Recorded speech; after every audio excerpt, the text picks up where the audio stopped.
Join us for the first National Agroecology Symposium in Kenya, where innovation meets tradition. On November 6th and 7th, 2024, at the Kenya School of Monetary Studies, we'll explore our theme, Sustainable Future, Advancing Agroecology for Food Sovereignty and Climate Resilience.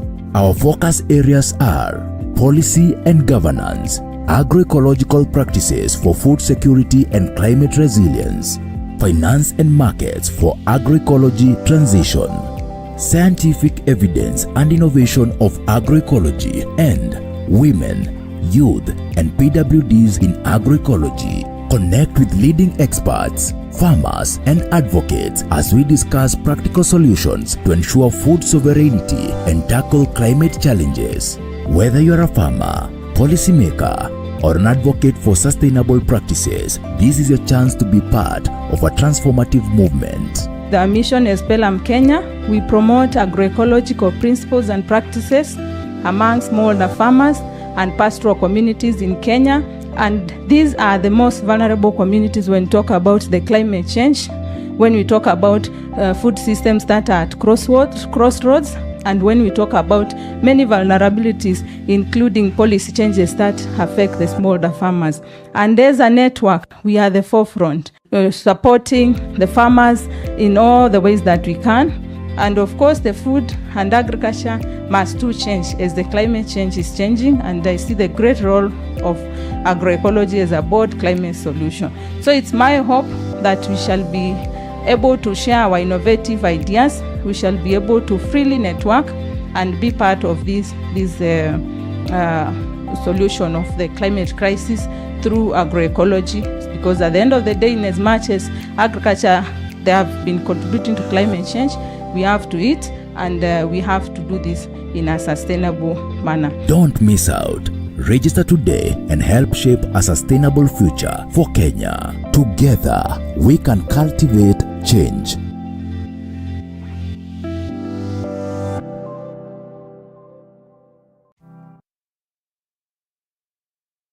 Let's pray. Our Father and God, we want to thank you for this great moment that you have granted unto us. You have also granted a travel mercies. We have come from different places and we are gathered here, Lord, for a purpose. We want to thank you, Lord, because you care for us. As we start, we know that your Holy Spirit will guide us for this day and even this following day. As we discuss matters agroecology, Lord, we want to be assisted by one another as we open our minds, as we share ideas, and that your Holy Spirit will give us the in-depth that we need to understand how we need to save our country, our continent, and even the world from harmful farm inputs and harmful practices in our farming systems. We thank you for everyone that will be taking part in different areas, and even those who are involved in the exhibitions. As you bless us, bless them, and also those who will be supporting so many other areas, including this institution, that you may bless us all, and that we may work as a team. And it is in Jesus' name we pray and trust. Amen. Asante sana. You may have your seats, ladies and gentlemen. And now I'd like us to get started, but just some quick housekeeping rules and announcements. Right outside this main auditorium, the entrance there where you had yourself registered. If you haven't, please make sure you do in the course of this program. There is a ladies and the gents on either side, and as well on the 2 blocks that are close to this auditorium. You can visit that in the event there's a call of nature. Please keep your phones on silent, but please keep them on, because there will be presentations that will be made from our first keynote speaker and also the panel discussion that will be here. So you can keep record. You can also take photos, take videos. And on that note, I'd like to acknowledge the virtual audience, because we have those who are joining us on our live stream from Pelham Kenya page. That is on Facebook as well as YouTube. So asanteni also to those who are joining us on the virtual platforms. And ladies and gentlemen, also to acknowledge that we will be joined by a guest of honor, a permanent secretary, a principal secretary, and our cabinet secretary who will be joining us in a bit. As soon as they come in, I will, of course, breach protocol in terms of the flow of the program and just acknowledge their entrance. But their session is around 10:30, 11 a.m. So they're still in good time for their session to officially launch this first National Agroecology Symposium. So with that protocol observed, the Board of Directors, Pelham Kenya, led by our chairperson who is here and will be giving us remarks. I'd also like to acknowledge the country coordinator who will be also giving us quick remarks as we start. The farmers here who we met by a show of hands, asanteni nyote. I'm told we have representation from all the counties, at least all the regions that we have within our country. I'd like to say asante sana for your time and for your patience as well. And we have the development partners who were very crucial in making sure that this first National Agroecology Symposium was a success in terms of actualization. And we are here as evidence, and we'd like to say asante sana to all our development partners. So without further ado, I'd like to introduce to you Rosina Mbenya, the country coordinator, Pelham Kenya. Please give a round of applause as she comes to stage to give us introduction and set the context for this first National Agroecology Symposium.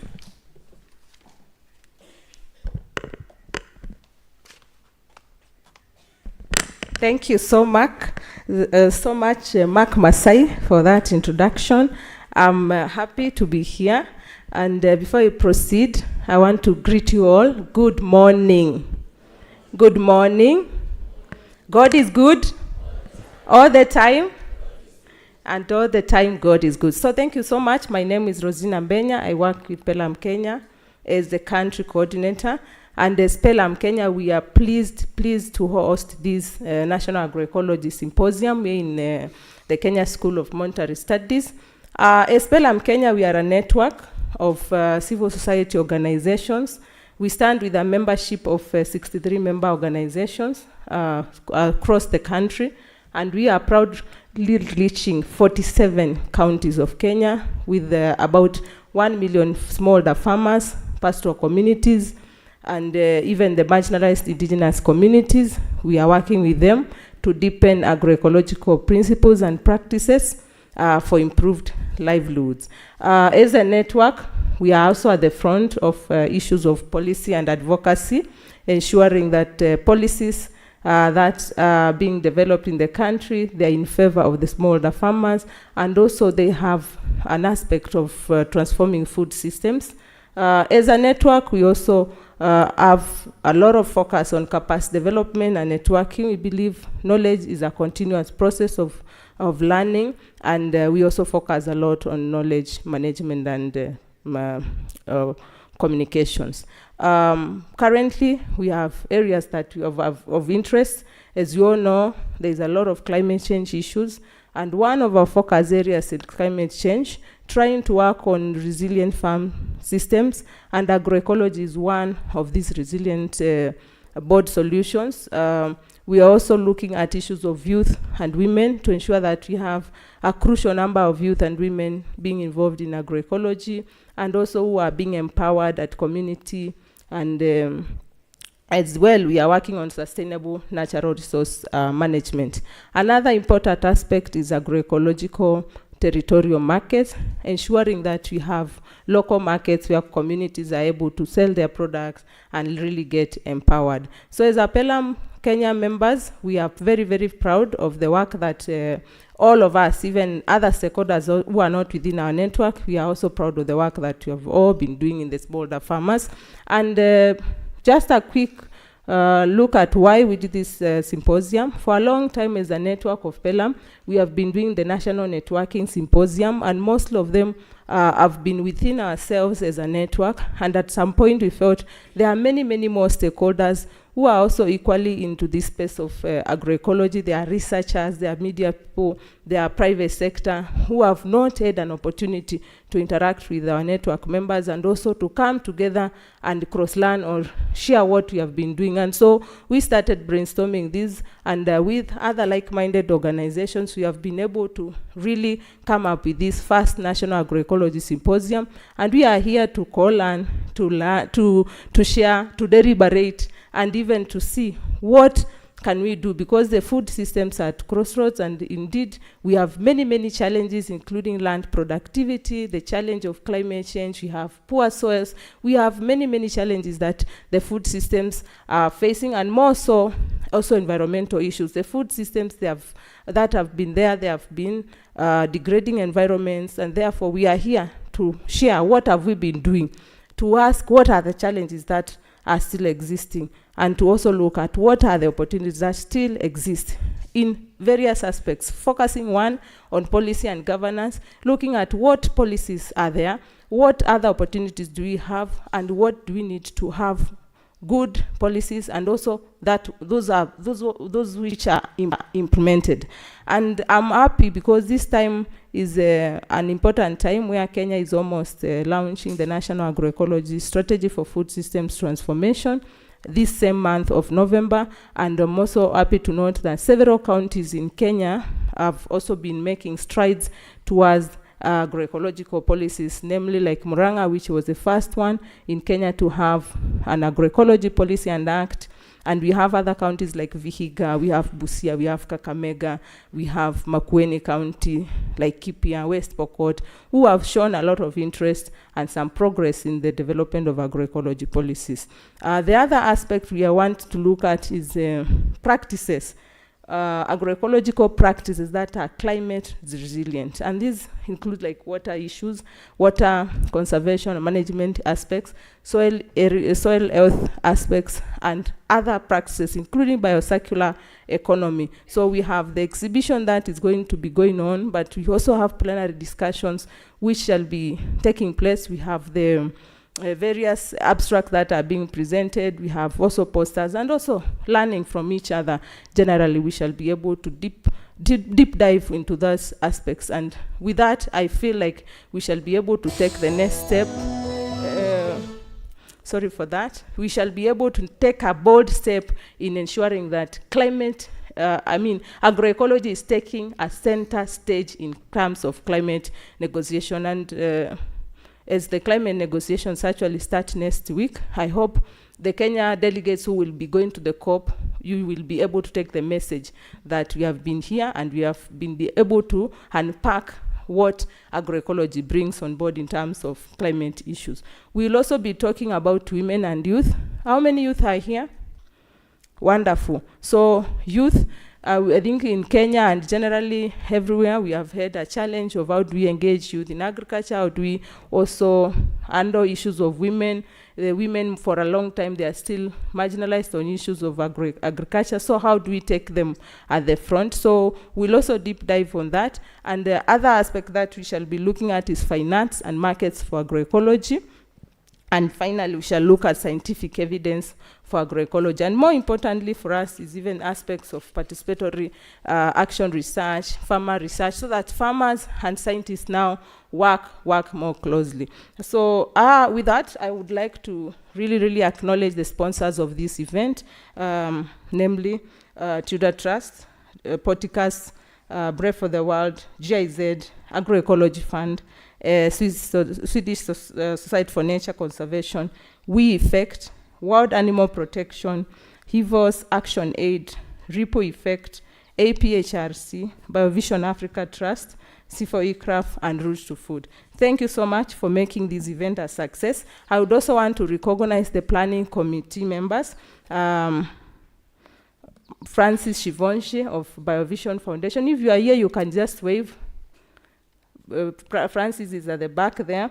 I would also like to recognize Sister Kiaria of Koan. Just a wave. Thank you, Kiaria. Joe Kitaka of Effect. Please just wave. Thank you, Joe. Jeffrey Ngari, GIZ. Thank you, Jeffrey. We also appreciate Grace Mugo. He hasn't arrived, but she hasn't arrived. She's from the ministry, but thank you in absentia. Martin Oulo of ISFA and GIZ. Thank you, Martin. She's not here yet, but he's coming. Felicitas Mwalia of APHRC. Are you here? Thank you in absentia. Alice Karancha, APHRC. Thank you in absentia. Lisa Fuchs, Alliance Biodiversity Search, in absentia. We appreciate. Beatrice Adoyo, C4ECRAF. In absentia, we appreciate. I think the planning committee is also moving around to do some final touches. Kitasi Wanga, Action Aid. Thank you, Kitasi is there. I also appreciate the leading team from Pelham Kenya in the planning committee. Manei Naanyu, I don't know if she's in the room. Manei was the chair of the committee. She's just around. Mary Rungu, just wave.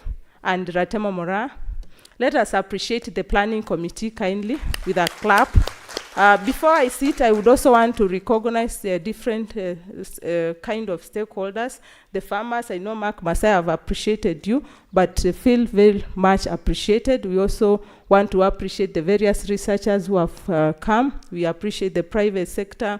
We appreciate youth and women, as I've mentioned. We appreciate all the stakeholders. And more importantly, I would like to recognize the Pelham members. Could you just stand and wave the Pelham members before I sit, who are already in the house? Pelham members? Most of them are running around still also, yes. Kindly, or you can just stand up, Pelham members. It's your moment, guys. Just please, stand up. we want to appreciate. Let us just appreciate our members, the round of a clap. So please find time and have a talk with our members, and they will be able to explain to you deeply how they have been promoting agroecology. And finally, before I sit, Mark Masai, sorry for taking long, but I would like to recognize the Pelham staff, if they are in the room. I know some are just around, yes, but we are working with that team of 21 staff, and we really, really appreciate. So thank you so much. We are expecting 256 participants. I'm not sure some whether at the exhibitions or they are still coming, but look forward to a very, very fruitful event. Feel free to share, learn, network, and be able to connect with each other. Thank you. Be blessed. Asante sana. Round of applause to Rosina Mbenya, the country coordinator, Pelham Kenya. And she did say the youthful members within the audience. I see one person who I really doubt. Just for clarification, youth need 35 and below. I'm not looking at you, but youth need 35 and below. But anyway, maybe these are those who feel youthful at heart. At least I do, much as I hit 39 just the other day. So ladies and gentlemen, I'd like to also call on stage, and please join her as she comes on stage with a round of applause. This is the chairperson of Pelham Kenya, Janet Mumo, ladies and gentlemen. And she's really here to say karibuni and asante kwa kuja and for honoring the invite. Thank you all. When I was coming, I took my lesson and everybody was looking at me and asking, hey, this Kamba is always a lesson. But I'm saying that I am a Shujaa. I promote agroecology. So najivunia kuwa balozi wa mazingira. And that is exactly why I carry the lesson with me. So don't be surprised. As I was introduced, my name is Janet Mumo. I work for a local organization in Kitui Development Center. But this time, KDC is also, we call it in brief KDC, and is a member of Pelham Kenya Associate. And I'm also the chairperson of Pelham Kenya. So I'm standing here on behalf of Pelham Kenya as the chair. And by the virtue of being that I'm the Pelham Kenya, I don't come from Nairobi. I know all the people are coming from the local or the villages. You are expecting us to be like that. We are farmers and we have already eaten good food. So we look like you Nairobians. So ladies and gentlemen, all protocol observed. Good morning. Yeah, it is my humble duty to warmly welcome you all in this inaugural National Agroecology Symposium. Today, we have gathered not only as participants, but as partners in shared mission to transform our food system through agroecology. This event unites stakeholders from across sector and communities, each bringing invaluable perspective, expertise, and passion for a resilient and sustainable agriculture future. As Pelham Kenya, we are delighted to host you and deeply grateful for the commitment each of you has shown. Together, we are part of the powerful movement that values the health of our soil, our biodiversity, of our ecosystem and the well-being of our communities. Agroecology offers us the path forward, emphasizing harmony with nature, reducing resilience on synthetic inputs, and uplifting the voices and practices of our local farmers. Throughout this symposium, I encourage everyone to connect openly and engage in meaningful dialogue. So don't just sit in your stands and let us move around, let us learn, and let us be free to see what others are practicing. This gathering is an opportunity for us to learn from others, share innovations, create collaborations that will drive impactful change. Let us draw inspiration from the successes, address the challenges together, and craft solutions that will leave a lasting legacy for future generations. To our farmers, we honor you. Your work is the backbone of our society, and we deeply respect your tireless efforts to nourish and sustain our communities. Your wisdom and experience are integral to building a more just and sustainable food system. Thank you all for your commitment, and may this symposium be a turning point to our journey towards a thriving, resilient agricultural future.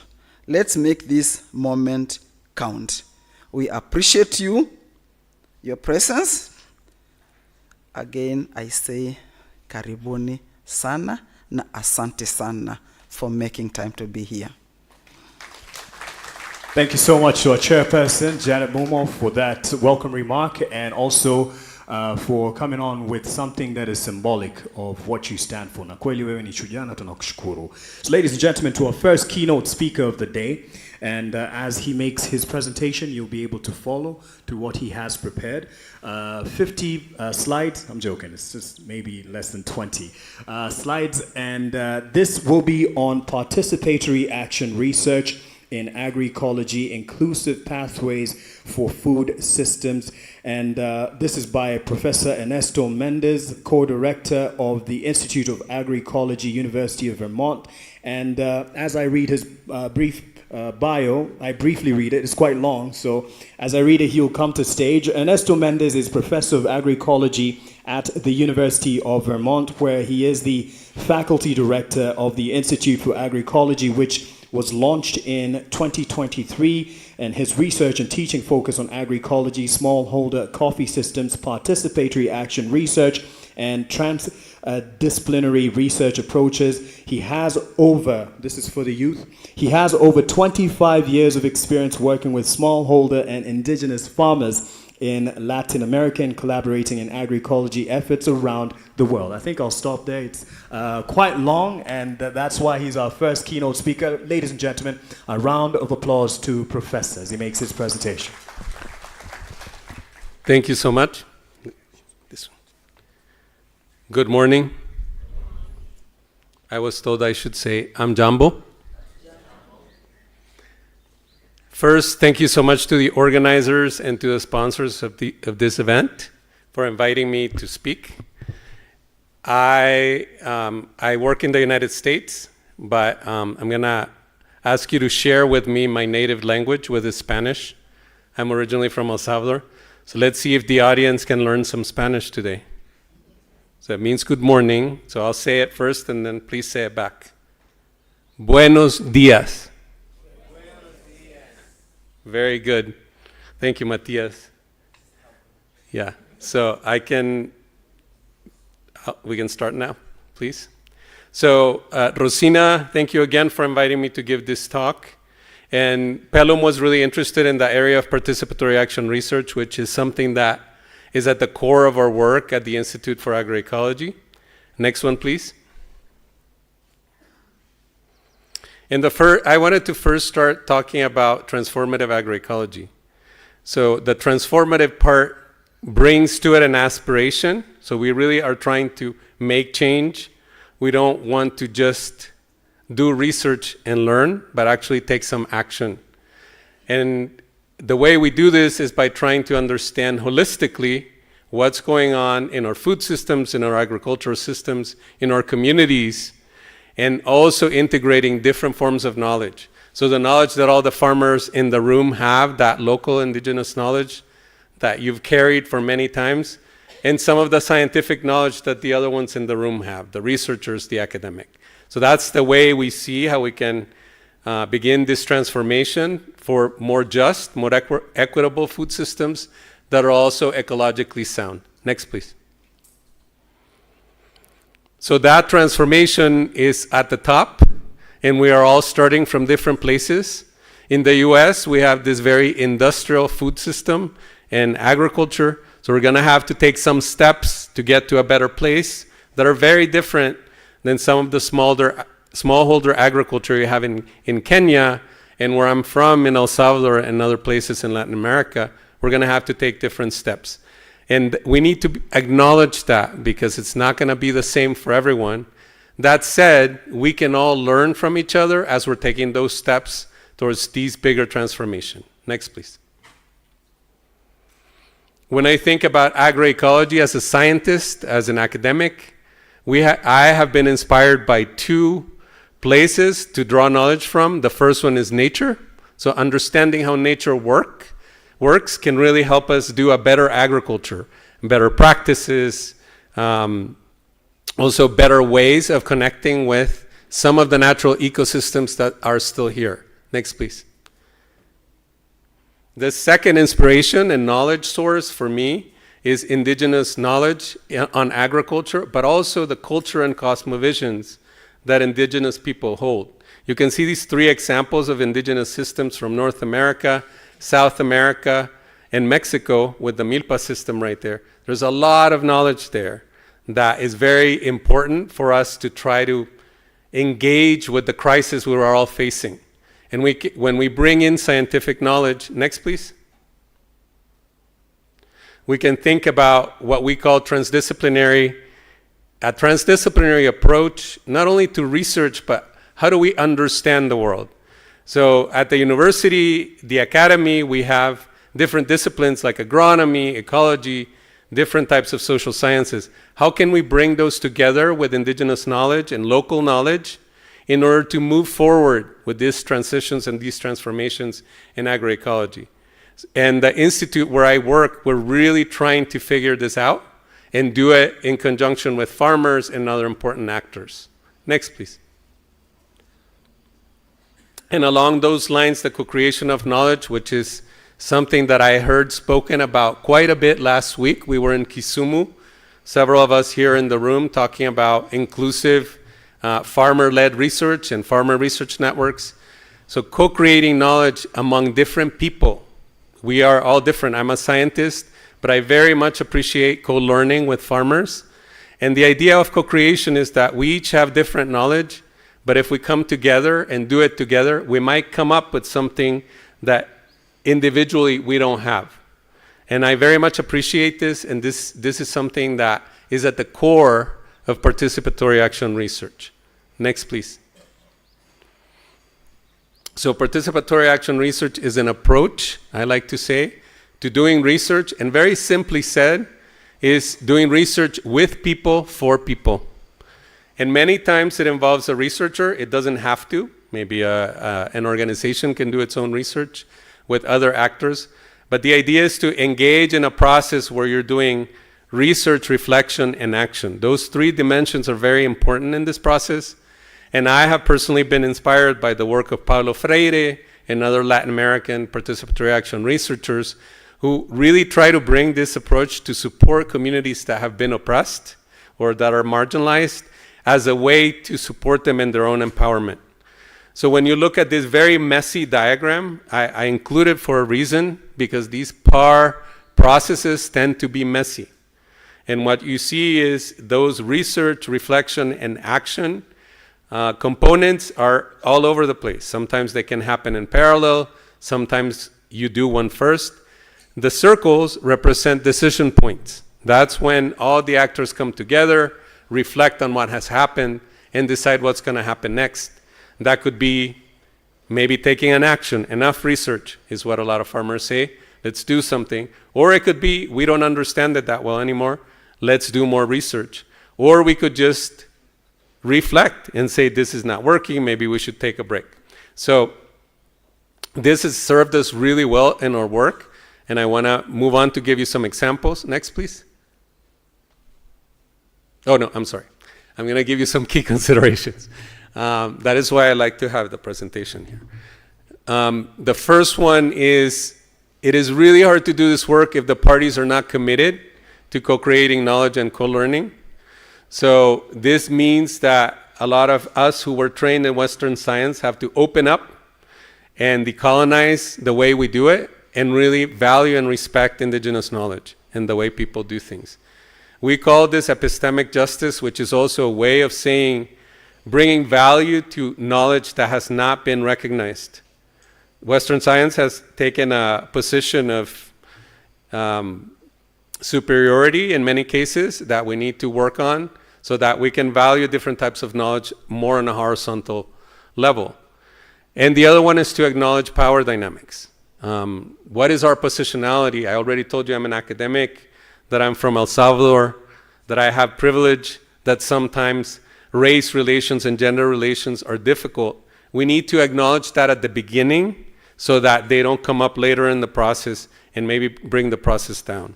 So we try to do these things as part of this approach. Next, please. In 2017, a group of colleagues and I got together to reflect on our collective experiences doing participatory action research, and we came up with these 8 principles and published them in a paper too. And when you look at them, these are not necessarily science principles. They're not agronomy. They're not ecology, maybe in some social science, but they're mostly about how people interact with each other. One of my favorite ones here is humility. How can we bring humility to working with others, to co-creating knowledge? And along those lines, when we engage in a PAR process, asking important questions. Who benefits? How do they benefit? When do they benefit? What is the process for? And how is the process done? And the spirit that I propose we bring to this is a spirit of negotiation. And in order to have negotiation, we have to level the playing field of power, because the one that doesn't have power is not going to be able to negotiate. So this is part of this work in the way that we've been doing it. And these principles have been used by many others around the world as a way to look at their PAR processes and see how things are going and maybe why aren't they going well. Next, please. So I want to share some examples. This is a process that we did in Mexico with smallholder coffee farmers. I've worked with smallholder coffee farmers for over 20 years, mostly in Central America and Mexico, and with coffee cooperatives. And the purpose of this work was to support farmers that wanted to diversify their coffee plantations. Very small plantations, some of them less than an acre, less than a hectare, and also at the same time this was going on in Nicaragua, so 2 countries. And what I wanted to share with you is 2 outcomes from the PAR process. The circle that you see there is an agricultural calendar, because when we asked the farmers, what is important to you when you're thinking about diversification? They said, we have very limited labor and very limited money, so we really need to know if we add one of these components, when is the labor going to come in the year? Because we don't want to do it when the labor of our other crops is really high and we have limited people to work, or when we're spending some money in one crop and we're not going to have money to do the other. So most of these farmers have coffee, but not all of them have maize or produce honey. And these were the 2 that were being looked at. So with this calendar, which we did in workshops with people, and this is an artist rendering, we were able to figure out the activities. And this is used for people to make that decision to diversify or no with some of these, depending on their resources. You can see one of our workshops looking at local food preparation in the photo, and then also a scientific paper. So for us scientists, it's really important that we produce some scientific outcomes, and it's good to say that up front to the community. But we also heard the community and heard them say, we want to have this calendar, And they also were very specific about how they wanted it. They wanted it printed out in a poster so they could hang it on their wall. And we did that. So that's the idea, is to negotiate these different outcomes between the different actors that are part of a PAR process. Next, please. Last week, we were together in Kisumu, and I had the opportunity to visit Biogardening Innovations, which is a Pelham member. And what I saw there, I saw a research center where Biogy was doing trials that farmers could look at, and then farmers were replicating those trials on their farms. And I believe that that has a big participatory action research spirit. I don't know it that well, but from a first visit, it seemed like a very inspiring process. Next, please. And last week, we were discussing farmer research networks, which is an attempt to take some of these participatory approaches and scale it to include more farmers together. And I do think that this is important, because sometimes the PAR process can be focused in one community or a small number of communities, and this is a way to increase the co-learning if we connect with more people. And sometimes it can be across geographic regions. Next, please. So the MC didn't mention it. It was in the bio a little long, but I'm the vice president of the Latin American Scientific Society for Agroecology, which is a network all across Latin America of people working in agroecology. And I have this interest and aspiration of trying to get this network from Latin America to engage with networks like Pelham or AFSA to do some co-learning together. The more I go back and forth, Africa and Latin America, I see some great opportunities to learn from each other. So South-South exchanges, I think, are very important, and something that can be very supportive to transformative agroecology and also participatory action research. Next, please. And finally, a word on institutionalization. Our institute is relatively new, but it took some time to create it. And it has been very important for you as universities to see agroecology in a formal institute. And I wanted to give you a couple of examples about other institutionalization. In Mexico, they just launched their national PhD in agroecology by their scientific council, the Council for Science and Technology. It brings together 8 institutions, and this is a big deal for agroecology because it gives it this national recognition from the government on the one hand, and also the academic community in Mexico on the other hand. One that has been around for a while longer in the UK is the Center for Agroecology, Water and Resilience. And we are seeing others, the CGIAR, for example, now has an agroecology initiative and a platform focusing on agroecology. I think this is really important, and the more we can do it in our institutions, agroecology will have a chance to advance. Next, please. And finally, one important thing about institutionalization is that we don't leave our values behind. So when we were establishing the Institute for Agroecology at the University of Vermont, we really wanted to make sure that it would represent the agroecological values that we care about, that represent transformative agroecology.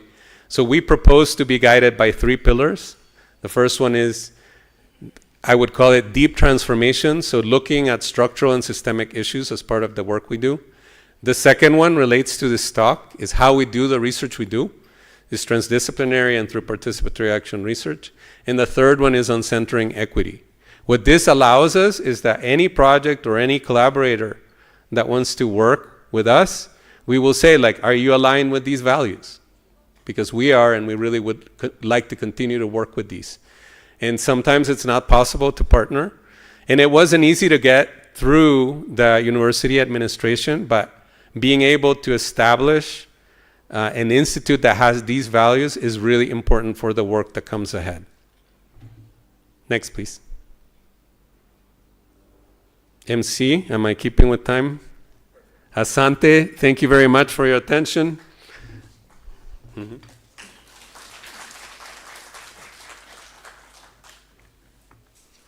Thank you, thank you. It's been under 15 minutes, so perfect on the timing. Asante sana. I think he probably wants to get back and follow the election results, if I'm not wrong. But hey, it's all good. I know you'll be looking down at your phone time and again. It's all good. You have to keep abreast with what's happening. I don't know what Mateus said there. He's definitely following it. But yes, ladies and gentlemen, from the discussion that we are having, we'll now have the first panel discussion, and I'll call on the moderator and the panelists in a bit. And as I call them and then read a bit of their bio and profile, please, I'll ask them to come to stage. And also, if I could get a hand from the team, we are meant to move this because our first moderator is comfortable standing throughout his session. So I'd ask that we move this chair to that other end so that this first panelist isn't blocked. So if there's anyone handy to help with that, we had a discussion with someone. This is where you kind of come and help, please. But anyway, let me talk through. As we do that, we need to move this chair to that corner so that this first panelist is not blocked. So if there's anyone who's able to do that, I'll be able to do that as well in a bit. But first, let me just introduce our panel. And as they start, we will be moving things around here on stage. So from a discussion on participatory action research in agroecology, inclusive pathways for food systems, we will be moving the conversation with our first panel, Farmer Research Network's Participatory Action Research and Farmer-Led. So this discussion will be moderated by, and I'd ask him to come and stand on my side here, Dr. Nehemia Mihindo, the Executive Director, Effective Integrated Pest Management Association, APMA. I believe I've said that right. Please give him a hand as he comes up on stage. He will be standing here for probably 30 to 40 minutes, and so he will need your encouragement. And our first panelist for this conversation will be Mr. Collins Otieno, the Executive Director, Community Rehabilitation Environment Protection Program. Collins Ochieng Otieno is the Executive Director of CREP, Community Rehabilitation and Environmental Protection. I'll ask him to come up. Mpe makofi tafadhali akija. Makofi ya shangwe, of course, si hayo makofi mengine. Program, a Kenya NGO that promotes food and nutritional security and environmental conservation through agroecology in Western Kenya. And this program is one of the organizations that work in the Dhaka Consortium in Kisumu, Homa Bay, and Migori counties. Asante sana for joining us this morning. The other panelist we'll have is Esther Kagai, the Executive Director, Community Sustainable Health and Environmental Program. Please, let's give her a hand. She's also a colleague to Dr. Nehemia. Mrs. Esther Wangare Kirudi Kagai is an accomplished organic agriculture professional and a passionate advocate for sustainable farming practices.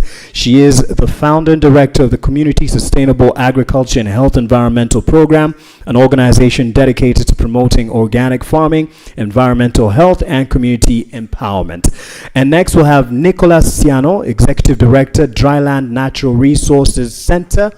Bona Nicholas, I think he is coming from way at the back there. Give me good time to read your bio. He is an experienced and highly skilled consultant and researcher specializing in natural resource management, agroecology, permaculture, and sustainable development practices with a strong focus on dryland resource management and community-based agroforestry systems.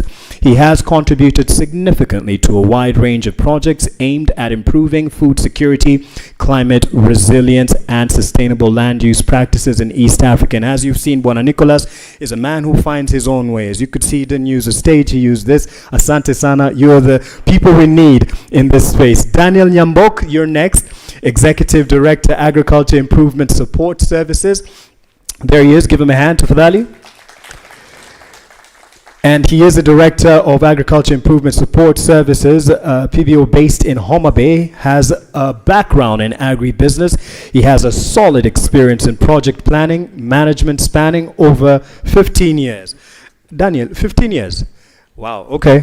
Umeishi vizuri. 15 years, he coordinates 2 consortia in Western Kenya, the Farmer Research Network, bringing in 5 PBOs, working with farmers, research institutions, and other stakeholders through research addressing common agricultural issues of the region. Karibu sana, Daniel. And last but not least on this panel, Vincent Mariado, the National Coordinator, Prolinova, Kenya. Karibu, let's give him a hand, there he is. Vincent is a current Prolinova Kenya National Coordinator. He has a professional background on agricultural and environmental sciences from the University of Nairobi. His work experience revolves around community-based development initiatives, mostly in climate change, adaptation, space, building and strengthening the capacity of rural smallholder farmers through development touching on sustainable agriculture and livelihoods, agroecology, as well as natural use efficiency. So ladies and gentlemen, our first panel is here. I'll now hand it over to Dr. Nehemiah, the moderator. Asante.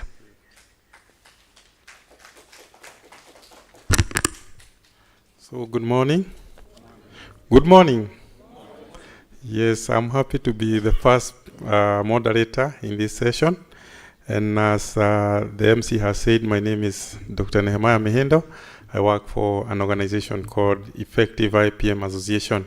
I'm also happy that the topic for discussion today is of a lot of interest to me because I actively participate in small research work on agroecology, especially on pest management. And I hope that we are going to have a healthy discussion. And Professor Aneso has said that when we do research, I think concerning participatory methods, we are talking about carrying out the research, learning, and then taking action. So those are the areas that we are going to cover today. And we are going to look at mainly the issue of networking in this area. I know that we have had a lot of discussions about whatever we promote. How can we prove it scientifically? And we cannot work alone. I can't work alone. You can't work alone. So we have to work together in order to advance the issue of research, getting evidence about the farmers' innovations so that whatever we promote is authentic and helpful to the farmers. So I don't want to talk much because we have our experts here.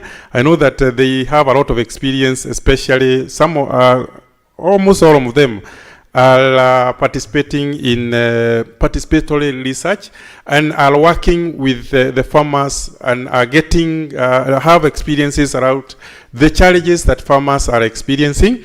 And therefore, let us engage them. Let us have very fruitful discussion because this area is very, very important if we are to advance agroecology and food systems. So I'll start with my first panelist, who is Collins Otieno.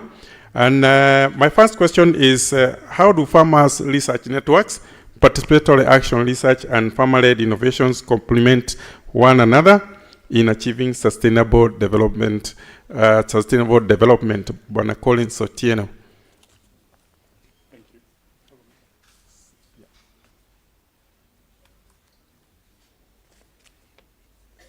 Thank you very much, our moderator for the day. I think having had some experience with farmer research networks and participatory action research, one of the key things that leads to these approaches enhancing sustainable development, especially regarding farming activities, is that it brings farmers to the research setting agenda table. So farmers are there to pick the issues that they would wish to prioritize and share it with the people that can help them.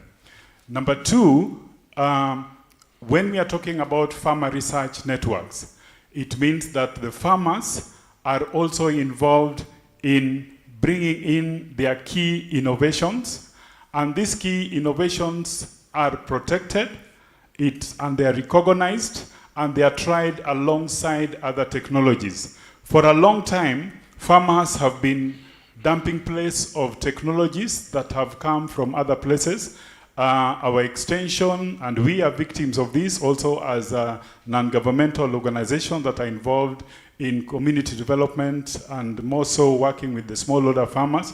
We pick technologies, and because they've worked in one particular place or the other, we take them to our farmers.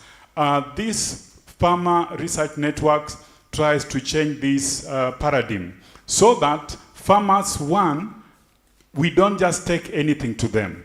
One, they are involved in identifying the gaps that they have within their context. Number two, they are involved in also the design of some of the trials that are there. Number three, they are also involved in setting out some of the possibilities, because farmers are natural innovators. They are natural researchers. When they have challenges, they don't wait for the extension agents or the researchers or academia to bring for them those solutions. They try as much as possible to be able to try out new techniques of addressing some of the challenges, either as farmers individually or farmer groups through sharing knowledge and information. The other key issue that I would like to highlight in terms of how the farmer research networks, or in short as we call them, the FRNs, and participatory action research, helps us in attaining sustainable development, is that it facilitates co-creation of knowledge, in the sense that the approach that is used is not the top-down in terms of facilitation. Because it is research-based, it is trial-based, you find that they also bring in a lot of their knowledge, experiential knowledge. They also bring out a lot of their indigenous knowledge to this, and therefore the co-creation of knowledge is there. The other key issue that I would like to say we've experienced with our FRNs that we've involved with, it gives them a vehicle for partnership, collaboration with other farmers, with other researchers, with other academic institutions on a level playing field, such that they can reach out to any research institution and ask them that we have this challenge, we have this kind of trials that we've been involved in, we would like you to come and help us in how we can be able to address this. So it facilitates a lot of the key issues that actually have been shared in the presentation that we've had, in terms of building synergy, helping to reach out, and also in policy advocacy. Because a number of farmer research networks can come together when they would like to influence policy, and with the numbers they are able to be heard. It gives them a louder voice at the table where they can be able to influence policies that affect them as smallholder farmers. Thank you very much, Doctor. Thank you very much, Collins. I would suggest that you keep your questions until all the panelists have talked, then we can take a few questions. So I think, thank you very much, Collins, for that. My next question is to Esther Kagai. She's the only lady in the panel. So our panel is very balanced, isn't it? Because it's balanced because it has more men than women, so it's fine. So Esther, how do farmer-led research networks and participatory action research ensure that projects are responsive to local needs and conditions? I know that you have been into this for some time now, and please tell us how these projects are responsive to local needs and conditions. Thank you, Dr. Mihindo. I'm privileged to be among the gentlemen. Thank you very much.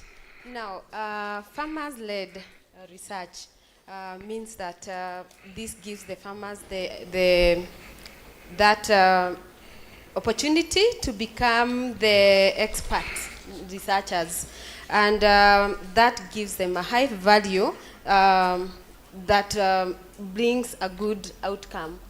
Locally, I would say locally adapted, local reality results.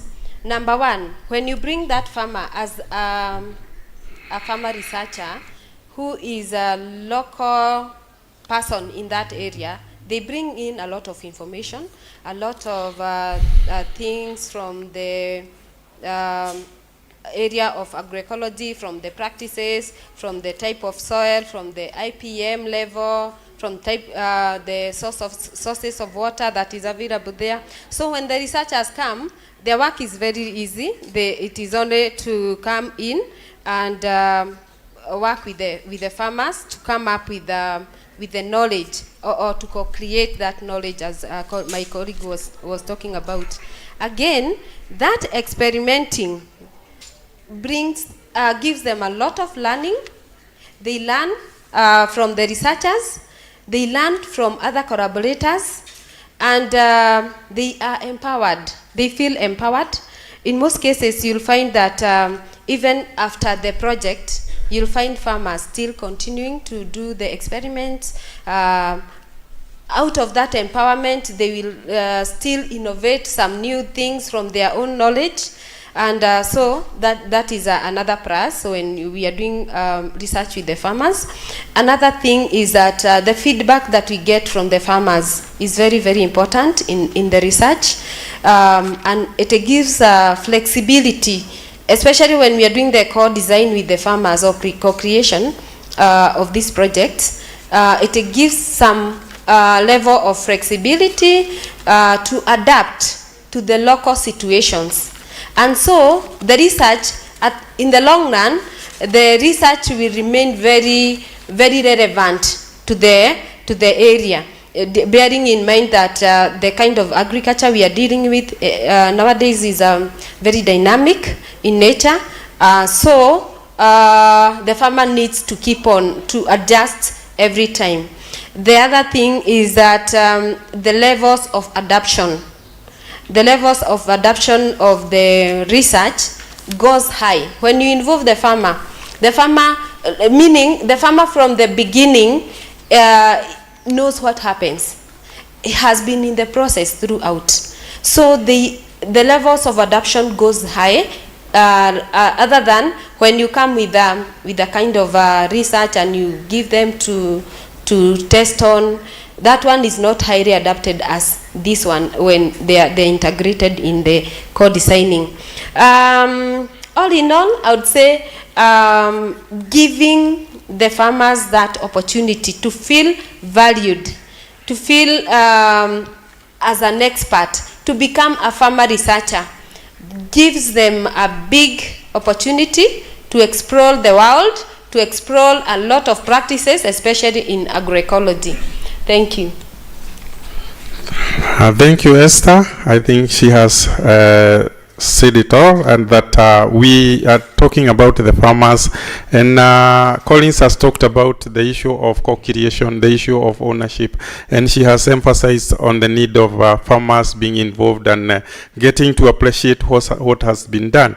So I think that's a good one. Are we together? Good morning. You guys look very gloomy. Well, are you okay? Yes, I wanted to hear that. So let us welcome the next speaker, who is Nicholas Yano. And I would ask him, what unique contributions do farmers bring to research and innovations that traditional research frameworks might overlook? That by traditional research networks are the normal research systems. I'm a researcher myself, and the norm has been we do research and take the knowledge to the communities. And now we are saying that no, we have to co-create. We have to work together with the farmers and all the stakeholders in the food system. So I'm asking what these research innovations that they will bring to that the traditional systems did not all overlooked. Thank you, Daktari. You know, when you come from the rural and you come to the city, and you find it's very cold, you are taught to speak. It's quite difficult, is it? No. You are cold, you are trying to learn about the city, you feel new, and we have a say which says kuku wa shambani ya wiki mjini. Then you come to the city and you really get confused, but it's okay. when I looked at that question, which was given, I think 2 days ago, was like, wait a minute, I'm a researcher, I work with the farmers. Like currently there is a research we do with our farmers at NRC. And I quickly thought, wait a minute, when researchers come to work with our farmers, what do they really miss? What do I see them missing? And one of the things I see them missing is researchers are very, they know a lot. They come with the ability of, I know so much. I have authority over this, and you have to listen. I have to tell you what to do. But we miss to recognize that we know too much of too little, because it's a reductionist aspect. But when you look at the farmers, they know so much, not too much, but they know so much of most everything. They know much on social, so much on environment. They know a bit of the economics. So when we come with that pride and think we know so much, then we miss out the aspect of this knowledge of the farmers, which is integrated more than a reductionist. And I think if we go with a blank mind to think that we don't know so much, let's learn from the farmers. Because when you go to the farmers, in fact, in most cases, you learn more than what you give them. So I find that, and as we move forward to research on agroecology, which is more of integrated, we need to know farmers know much, because their knowledge is more of holistic, more than a reductionist, and that way we can integrate that and get more out of it, more than really feeling we know. Because for sure, I think if you're a researcher, you feel you know, and for sure you know, but might not be too much. You know, too much of something is more, not a lot. The other point is also because we think we know, and we know the areas we have, sometimes we go in and feel it's so hard to recognize what farmers know. We go in and start feeling, you learned this. Like, for example, you might go in and say, okay, I taught farmers how to mix the compost. But actually, they might have even told you how to mix the compost. But because you are proud, you really don't want to recognize that. So as we go to research more on agroecology, there is need to acknowledge the knowledge. In fact, the primary knowledge of what farmers say, and that way we learn, because anytime we try to twist it and say we are the ones who came up with, we dilute it, and that way agroecology may not be advanced. So it's something so you can go forward to research to know. It's nice to reference, and also is to know, to be humble enough. I like it, Professor, when you say it of humility is one of your key business. That humility to also learn from the farmers. We think they don't learn, they don't know. The other is also, the other point, I have only 5 points, is co-creation. Sometimes when you are a researcher and you go to co-create with the farmers, and you identify yourself as doctor, as professor, the farmers start calling you so, mkubwa wewe, mkubwa. So they feel intimidated to some extent, and for sure they don't give the best. So I don't know how to handle that sometimes. How do you handle that so that you put yourself to the same level with the farmer, so that they don't feel intimidated and they can co-create with you? The other thing, sometimes we know a certain technology, and back in our mind we know it is the best, and we want the farmers to embrace. So there is some top-bottom push for that technology.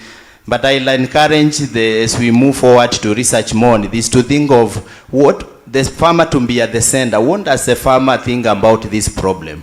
How can he solve this problem? How can I come in with my science? So it is their vision, actually not your vision. Because I've seen some researchers really pushing top-bottom technologies to the farmers, because this idea of you know so much, you have authority. But immediately we send the farmers on the same. That way we really will be holistic. The other thing I have seen, and maybe I'm too much on the researchers, but sometimes we assume farmers are idle. Can I come and talk to your farmers? They are busy. You have to create more time. You have to know they are not idle. They are doing something. We assume since they are not working, they're in the farm, I can go see them, but let's treat them like they also have time, they have their time, they are doing so much. And we don't assume, we have to give them time when we are going to talk to them. Because I see that sometimes, mobilize for me farmers, can I talk to them tomorrow? But they are busy also. And even when, let's be sensitive with that, because they wake up as early as 3 to feed their kids. They have to, after your interviews, they have to go to the market, buy things, cook, wash the kids, and all that. I think sometimes the researchers, we assume that a lot. And I see that as I interact with them, they work with the farmer. And the last one is also the researchers sometimes are younger than the farmers, and culturally, when you are talking to an older person, you have to understand the cultural context in terms of respect. In fact, culturally, like I come from Cumberland, where if you wanted to get information from Mzee, you were to take something, the goat head. You go eat, and you eat the tongue, so Mzee will give you a lot of knowledge as you eat that meat. So researchers, we need to know, how do we put these old guys into a situation where we can extract information, not like, come, can you tell me your name? Which technology do you use? And they can easily shut it down, and then we don't get all information. And others, thank you so much. Thank you very much, Mr. Nicolasiano, for that insightful presentation about the farmers-led research and our conventional system. I must confess that I'm one of those researchers who are now reformed, and I used to say that I'm the best expert. There was a time I was doing some research with a few of us who are here. I don't want to mention them, and we were comparing different types of composts and giving farmers the right amounts to use per hole while planting maize. So I really got agitated when the farmers told me, no, niliona, I saw that, I realized that if I used a kilo, then I don't think it is enough. So I added a little more. So I would tell them now, you're interfering with my scientific research, and I'm an expert. So gradually I realized that farmers have their own innovations, and then I became transformed. And I hope that the researchers who are here are also transformed. So my next question is to Dr. Daniel Nyabok. The first question, I have 2 questions for you. The first one is, what are some effective strategies for establishing and maintaining farmer-led research networks? Here we want to see that the inclusivity among the different players in the farmer-led research. Thank you, Dr. and good morning, everybody. Good morning. I'm happy that we are having this conversation with the large majority of audience as farmers, yes, and quite a number are researchers. Over the couple of years, I've worked closely with the researchers and farmers together, and the experience I'm going to share here, probably both of them will understand me very well. In addition to the other stakeholders we work with. And I want to give this conversation in 3 lenses.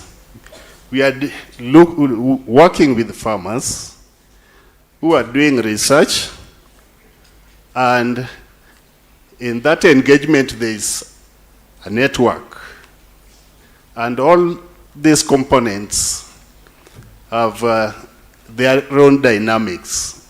I'm happy that my fellow panelists have outlined some of them, and I'm very happy that Professor Ernesto, whom actually we were together in Kisumu, and also Matthias and others, I think this is the same conversation that we were discussing in Kisumu last week.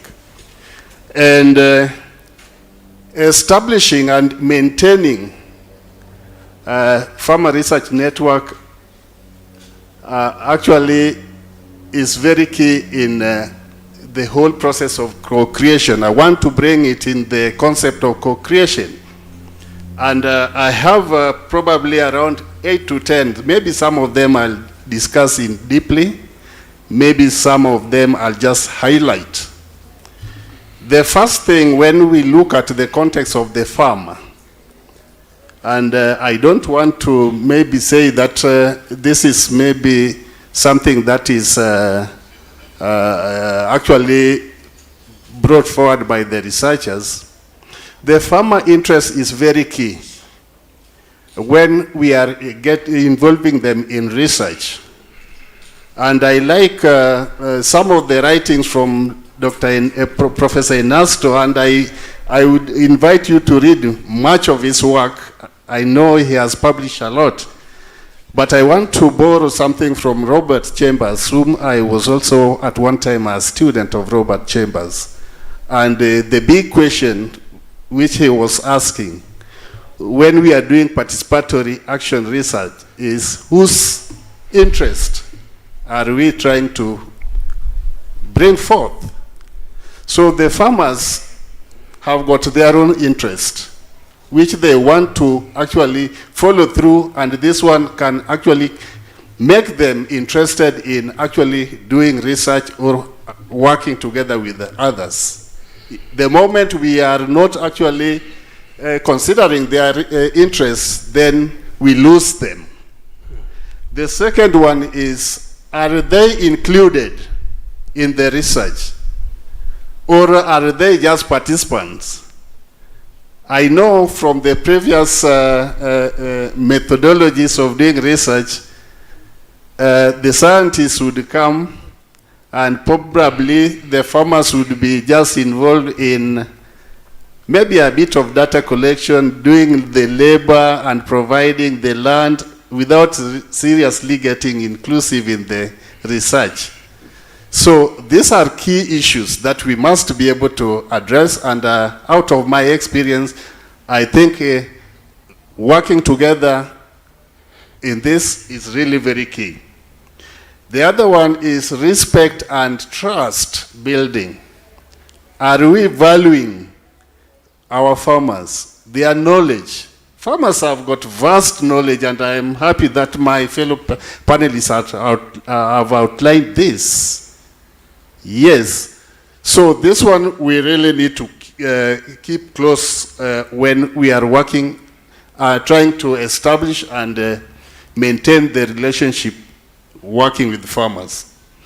When I look at the research component, I see that component of being establishing that close ties with the farmers. Are you able to maybe visit them, work together with them, try to understand how the problem they are looking together, how it's evolving? So this is a key issue. And throughout the process, I've mentioned that you have to keep the farmer interest, but the farmer interest is actually, this one can only be done if maybe at the time of problem diagnosis, are you really going to address their problems, or are you coming with your problem and then use them? So this will clearly indicate that throughout the process, we must be able to be co-creators in the whole process of engagement with farmers. In design, many a times when we were starting to work with farmers through research, we thought that maybe we know it all, and then we want to actually design this in advance, and then we try to keep that, we take that to the farmers. In the process, we learned that farmers actually were bringing some design issues that actually they have seen and are working. And so this necessitated us now to change the whole design, because they say, you know, what you have written here, or this process or this protocol is not applicable in our own context, so change it like this. So they become co-created in the design. Throughout the process, we need to include them in evaluating, and also we need to read the power dynamics. I know power normally, when we work with the researchers and farmers, sometimes my colleagues have already mentioned, we really need to know that farmers have got indigenous knowledge, and that is power. It's not only the scientific knowledge that we can really relate with power. And this is the cause of problems when we engage with farmers. Last but not least, in the networking, I know it is normally important to share information. If I'm a researcher, I've done my analysis and I don't bring the feedback. So even in last time when we were in Kisumu, there was a big question. You researchers, I know you come here. Where do you take our data and the information you get? So it was a big debate, and I think it's a conversation we are still carrying out in the process. So we need to continually share information with our farmers and other stakeholders in this kind of journey. Thank you. Yeah, thank you very much, Bwana Nyabok. And I have a second question for you. We have the farmers-led research, and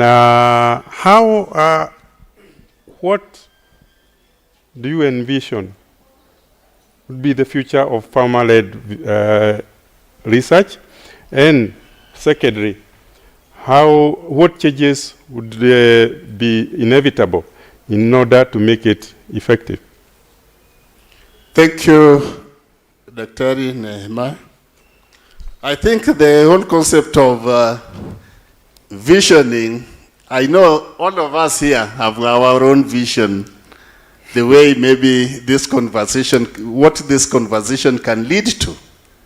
And the vision that probably I want to share is I would say to a large extent is my vision. And what I'm looking at in future, or what I'm envisioning in future, is that I'm envisioning where food production is readily available, we have healthy environment, we have healthy population, and we have consumer satisfaction. Why do I say this?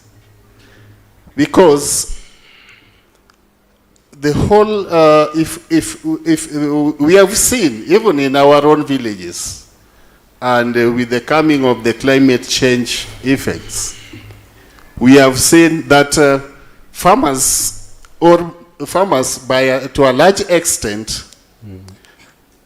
are really relying on their traditional knowledge of food production, and in most cases, they have two sets of farms, one which they leave out for the market, and the other one for home consumption.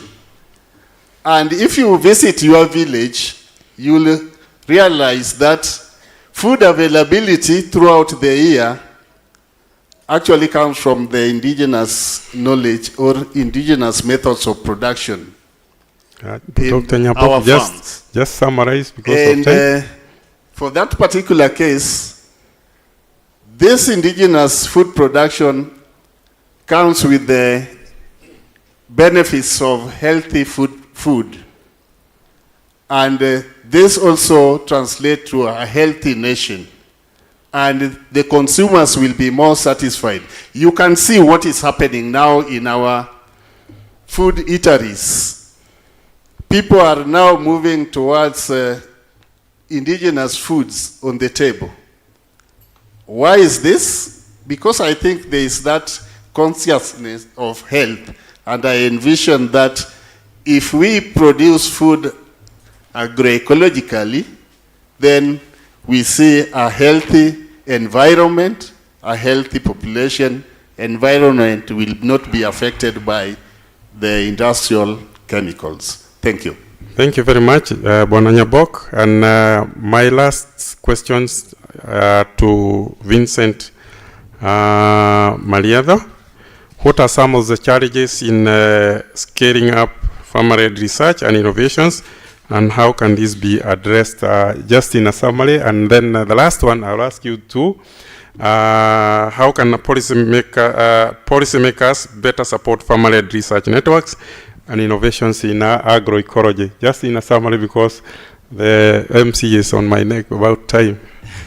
Thank you very much. He says that I only have 8 minutes, so I give you like 3 minutes, then we can have 5 minutes for questions. Thank you very much, Daktari, for having me in your panel.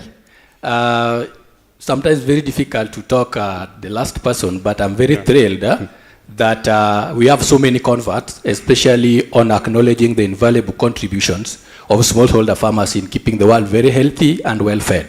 Now, before I go to the challenges, just allow me to make this in brief, that and farmers who are here will agree with me that whenever you are faced with challenges, you normally do your own research, your own experimentation, very informally. But out of this informal research escapades, as a result of challenges or maybe opportunities, you come up with site-appropriate solutions. Very site-appropriate, very context-specific solutions to some of these challenges.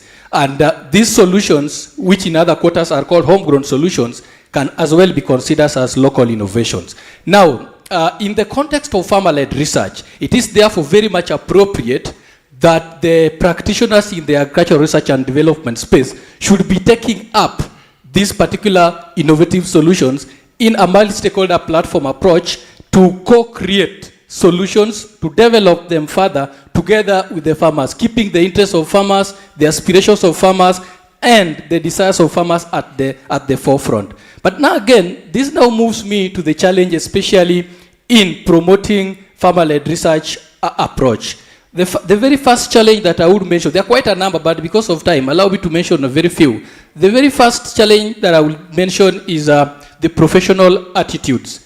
Still, from our training backgrounds, we still have the perception that farmers are actually recipients of knowledge. They are actually recipients of solution. But as my colleagues have said here, we can all appreciate the fact that farmers are not just recipients of solutions, but farmers are co-creators of solutions. So instead of, nurturing this bad mentality that as professionals, ours is just to pass down, you see, the technologies, the solutions to farmers, it is very important to promote an environment where their solutions are taken up and developed in a co-creation space. Another challenge is there is too much crave for academic accolades and scientific and professional accolades. And of course, with that comes with very high standards of proof.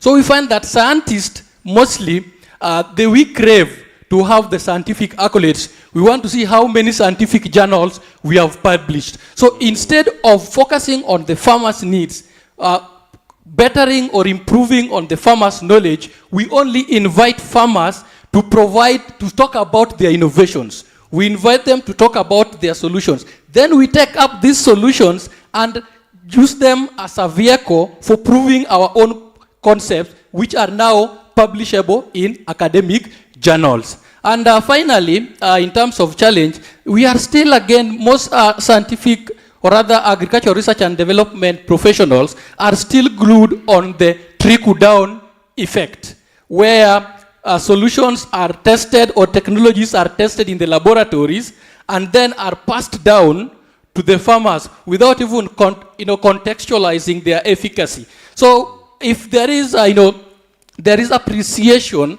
that trickle-down no longer works in the agricultural research and development space, especially on the agroecological atmosphere, it is imperative then that we adopt the bottom-up approach where we use the farmer's knowledge as the primary source of knowledge. So what comes in should just be a secondary knowledge that is built together with the farmers as collaborators, not as consultants. You see, sometimes as professionals, when we invite farmers, like a colleague said here, that we don't even care about their time, but we make them look like they are collaborators. But ideally, the kind of participation they have is consultative, where we only consult them, we ask them about the data, and use this data for our own interest and benefits. And to some of the ways in which we can address these challenges, one, I think there is a need to document and disseminate this farmers' knowledge so that they are widely spread for scientists to appreciate, their efficacy. See, when we have these innovations, we don't identify them, we don't document them, and we don't disseminate them. Not so many people will know that they really work, especially in sorting out the issues of food and nutrition security and climate adaptation. But when we document them, then we'll be having wider application, wider adoption, and wider adaptation, which will then convince even those in the scientific realm to appreciate these invaluable contributions that they make. Another thing is to institutionalize the whole farmer-led research approach, so that it is appreciated even within the formal or the conventional scientific platform, so that even when it comes to issues of standard of proof, they are made simpler to the extent that they also appreciate the farmers' input and the farmers' knowledge in them.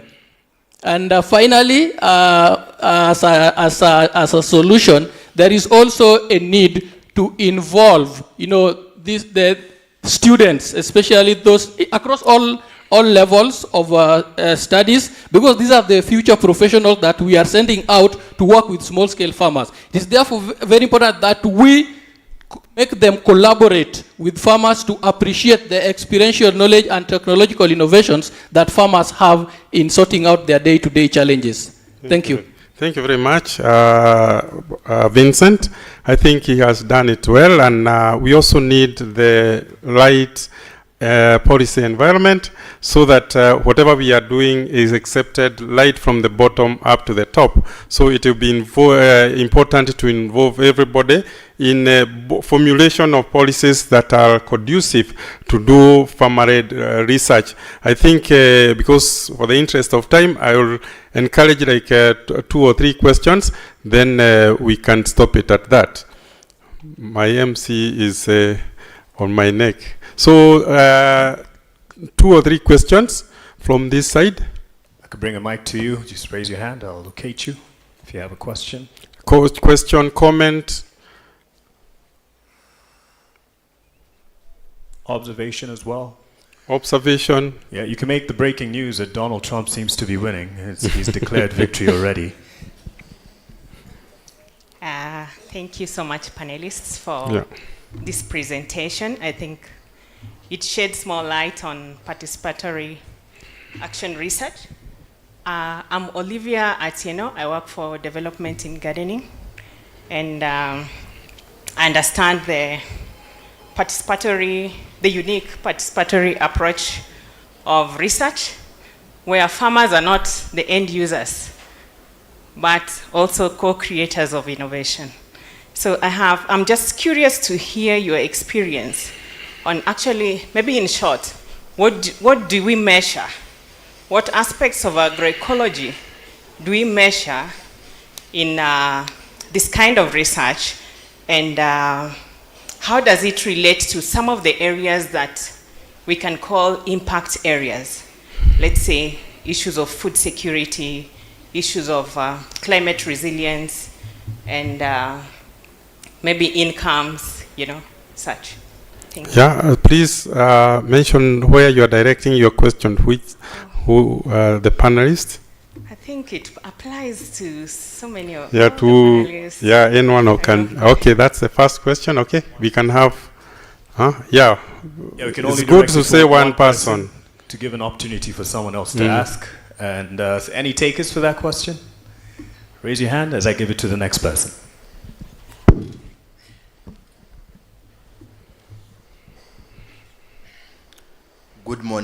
Good morning. My name is Wale Sashembi. Mine is just an insight. I've heard the last speaker speaking. It's Vincent. And how I wish the research that you take to the ground, you make it so easy, so palatable. It should not be so complex with big terminology to a common farmer on the ground. Because I'm saying this so because you find out that sometimes whatever you want it to be co-created by farmers, it's something that they really understand in different language. But you come with big terminology and you miss the point. Number two, in terms of documentation,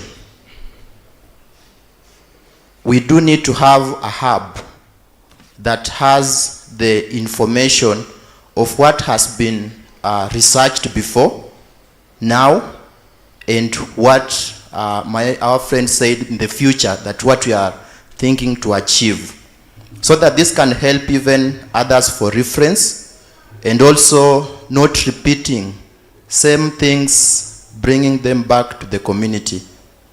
And when I say documentation, I also mean that when we get farmers that have also helped in terms of coming up with an innovation, let's also have something like an appreciation to the research that they have also built up, they have also come up with. Sometimes we even see very good things going on the screen. Someone just tell you that I've seen your farmer on the screen. I've seen you on the screen. But this particular farmer doesn't even know that he or she has been seen on the television. The information needs to be shared. It needs to be involved even to those farmers. They appreciate even those little things. It's like having an elder parent. You give him money and another son just buy for him an handkerchief. The parent will appreciate the one who came with an handkerchief and not the money. So those small things, they may simply be small in our sites, but they mean a lot to those farmers down there. Even if it's just a banner, even if it's just a calendar, even if it's just a t-shirt, those farmers will feel part and parcel of the innovation. And lastly, I also want to challenge the panelists. I've seen you have spoken with eloquent professors, doctors. This is just a challenge I'm posing to you. You also need to put out there a common farmer that you can say, look, this is my farmer, from grass to grace. The same way you say bottom up, it sounds good. Let's also have that farmer that we can refer to and say that this is a farmer that we started with, and look, this is where he is. Just the same way lecturers look to us and they appreciate this, my student. Let's also be proud of our farmers. Let's also see them at a big table. That's my challenge that I'm posing to you. Thank you. Thank Asante you. Sana. I think largely to Vincent there. And the last question here, you'll allow me. The last question. Thank you. Good morning. Good morning. My name is George Amolo Wanyango. It is not a question, but I want to thank the panel. I will use Kiswahili because it is a national language. Nataka kushukuru Mr. Nyambok. I'm a farmer from Siaya County. And vile wamesema, hao ni researchers, professionals kwa kufanya utafiti. Na zaidi ya yote vile wamesema, ya kwamba sisi kama farmer, tuko na ujuzi mengi kuliko professionals ambao wanakuja, watafiti wenye wanakuja kwetu. Na mimi nataka kusema hata Mr. Nyamboka atathibitisha. walikuja pamoja na organization ambayo inaitwa REFSO ambaye ninatoka huko, na walinipata from zero. Shamba hakukuwa kunafanya, udongo ilikufa, ilikuwa na ugonjwa ya kwekwe. Lakini kutokana na utafiti ambaye walitufunza, walitupatia nafasi ya kufanya utafiti sisi peke yetu. Nilifanya utafiti, nikafuatilia na nikathibitisha ya kwamba zinafanya kazi vizuri, na kwa sasa niko na chakula kutokana na utafiti ambaye walitupatia nafasi ya kuzifanya. Na hiyo ninataka kusema ya kwamba vile wamesema mufuatilie farmers sana. Mimi sijasoma, hakuna shule utatembea Kenya hii upate jina langu ya kwamba nilisoma, lakini nimefanya utafiti mpaka wakathibitisha ya kwamba nimefanya, na hautapata. Kuna kwekwe ambaye inatusumbua kwa shamba zetu ambaye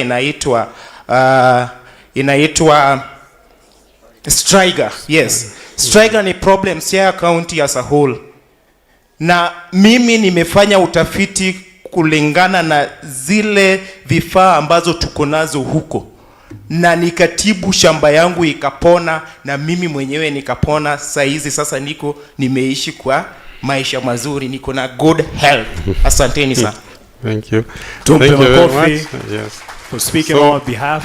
Asante. So we only have one question that two actually, Vince and two.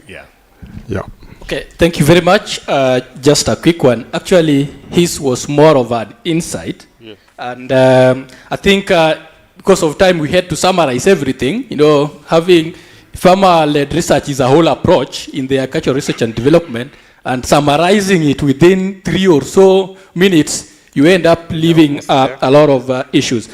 You talked passionately about making the research simple. Actually, the greatest principle in the farmer-led research is to avoid scientific journals, because this is actually a research that is building up on what could be called indigenous knowledge, devoid of any scientific approach. But now, the science bit is just brought on board to combine the local knowledge or the indigenous knowledge with the scientific knowledge to enable it to work more efficiently and produce much more impact. So I agree with you that there is actually high need of avoiding scientific, big scientific journals. Otherwise, in a co-creation space, in a co-research space, the moment you introduce a scientific journal, the farmer will feel out of place and everything will be left to the researcher. And then that disqualifies it as a farmer-led research. Because ideally,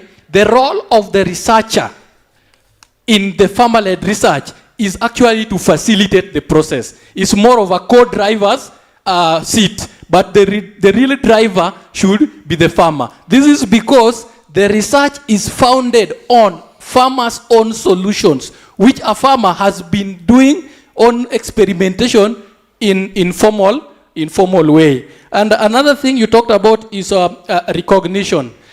I agree, and it is also very important that farmers are recognized, both in, even sometimes some of these results are documented and are disseminated and are even, published. So the first recognition should be having the farmer appearing, in the documentation as a core researcher and acknowledging the source. But the problem sometimes, because we, or rather researchers, crave for scientific accolades and approvals, they instead own everything without really having the space of the farmer on it. Thank you. Thank you. And I think concerning the farmers' representation, there will be a platform where farmers will express their views. I think it will be today, so that has been taken care of. Bwana Collins. Thank you very much. I want to address a question that has been raised by Ms. Olivia. In farmer-led research, what is measured? I want to say that everything can be measured, but based on the lenses of the farmer. What is of interest to the farmer? Farmer generally look at solutions to their challenges. It can be productivity. It can be an issue, like the example that has been cited by the farmer from Siaya, the area was infested with striga. So they want a way of managing striga so that they can be able to get yields. And as you work in a farmer-led research, the design of the process takes into account, right from the design, which data would be of interest, what areas would be of interest to the farmers. And in those places, they can be tech data. For us that work with also NGOs, there are data that we don't involve farmers in collecting because it is of interest to us, but we involve them in analyzing. For example, we have gender issues that could be affecting that particular community, traditional issues that could be affecting. Farmers are actually interested in those areas you are referring to as impact areas. They're interested in productivity, they're in fact interested in issues of nutrition, they're interested in income, they're interested in diversity, they're interested in conservation. So all those can be collected and farmers can be able to do it.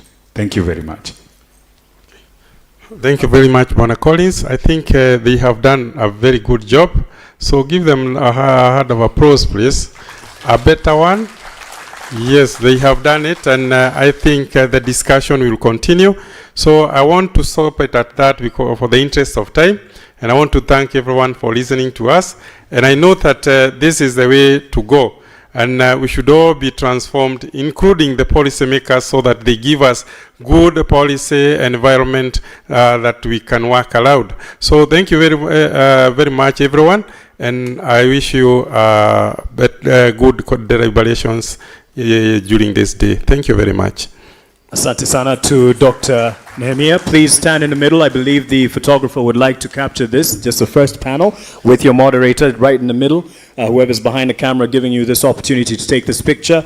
It is characteristic of every symposium and conference that you do that just for archive's sake. And yes, as we appreciate, let's give him a hand. This is to Dr. Nehemiah, who has been our moderator. We also have Bwana Collins Otieno, Executive Director, Community Rehabilitation Environment Protection Program, Esther Kagai, Executive Director, Community Sustainable Health and Environmental Program, Nicholas Siano, Executive Director, Dryland Natural Resources Center, Daniel Nyambok, Executive Director, Agriculture Improvement Support Services, and Vincent Mariado, the National Coordinator, Prolinova, Kenya. Asanteni sana nyote, and as you have your seats, we are now segueing into the tea break. Wape makofi tafadhali. Asanteni sana for your time, and I apologize for rushing you. It has been 55 minutes of what should have been under 40 minutes, but we will catch up with the program in terms of what we have lined up. We're now breaking for tea, and it is going to be served at the exhibition area right outside this auditorium. To the right, there's a big white tent set up, and that's where tea will be availed to you. And you know where the restrooms are by now, I believe. It's right outside here to the right or left of this auditorium, or on that block, on the block just close to this auditorium. So make sure that you are back here in 30 minutes, that around 11:30, tafadhali, because we have two other panels to fit in the slot between lunch, between now and lunch, as well as the official opening of this symposium. And we have our guest of honor here represented, as well as other speakers from the Ministry and State Department of Agriculture, as well as those who will be giving us the opening remarks and the official opening, just to say that this is officially on the first National Agro Symposium, and we want to have you please just keep time. So right now we're at 11:07, I believe, by my time. And yes, as you go and digest the news about the 47th President of the United States, which is set to be Donald Trump, please enjoy your tea, and we'll be back again shortly. Sorry, I'm wearing still my journalistic hat, so I'm still wired on that and the current affairs. Mind you, by the way, we are here talking about policy, and the leadership also there can trickle down to the policies that are being shaped here. So it's not something to ignore. It's all connected. So enjoy tea, ladies and gentlemen. Asante.